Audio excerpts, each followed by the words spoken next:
He saved lives daily, but couldn't find the courage to tell her how he felt. For Firefighter Leo, running into a burning building was easy. Asking out Clara, the owner of the cozy little bakery next to the station, that was terrifying. Every morning, he'd go in for coffee, his heart pounding louder than the station's alarm bell. He'd watch her hands dusted with flour, a smile on her face as she greeted every customer. She was like a ray of sunshine, and he was just ...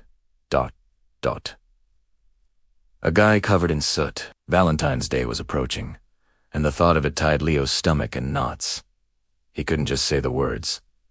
What if she said no? The entire station would hear his heart break. So, he came up with a plan. A secret plan. He decided to become her secret Valentine.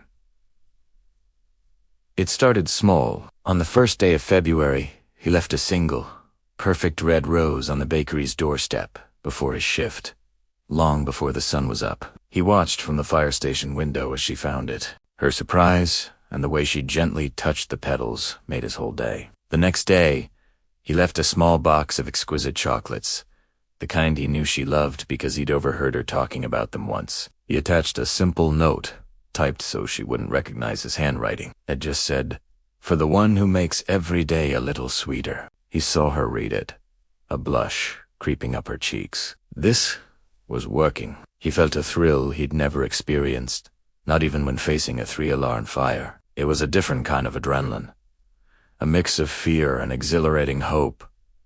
The gifts continued, a book of poetry by her favorite author, a playlist of songs that made him think of her laugh, a beautiful, hand-carved wooden spoon for her baking. Each gift was anonymous, left for her to find in the quiet moments of the early morning.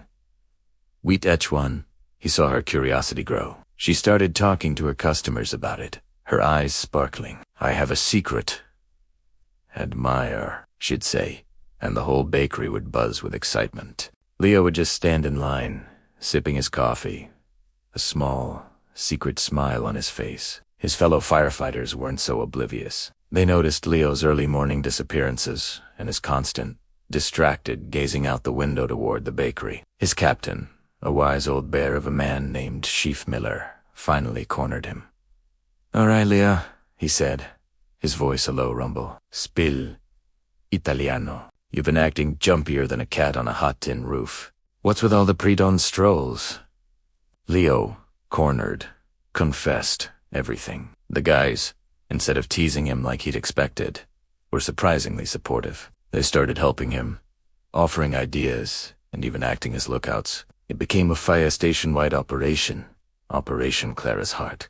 The day before Valentine's, Leo decided on his final gift. He spent his entire day off crafting it. It was a miniature, handcrafted replica of her bakery, complete with tiny loaves of bread in the window. He put every ounce of his feelings into it, every detail a testament to how much he'd noticed, how much he cared. He attached one last note.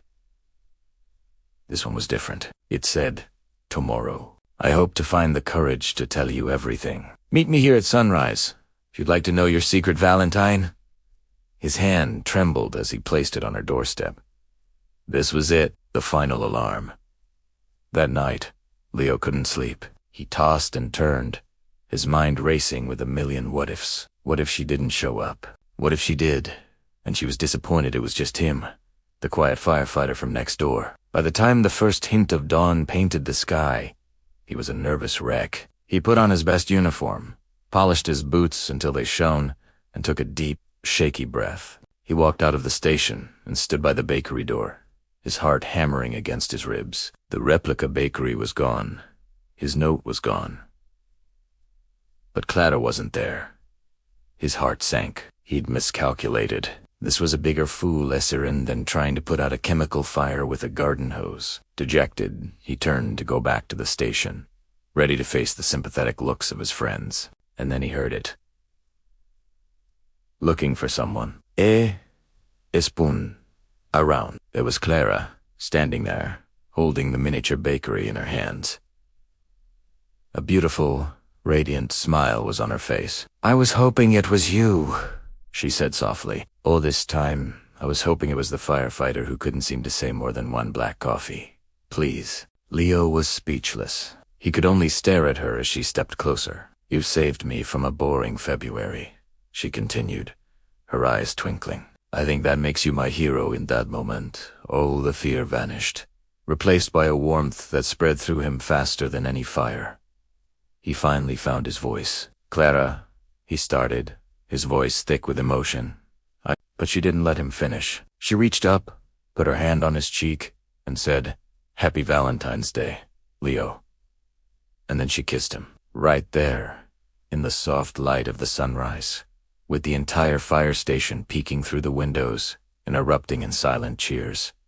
His biggest rescue wasn't from a fire. It was rescuing his own heart from silence. And it was, by far, the most rewarding save of his life.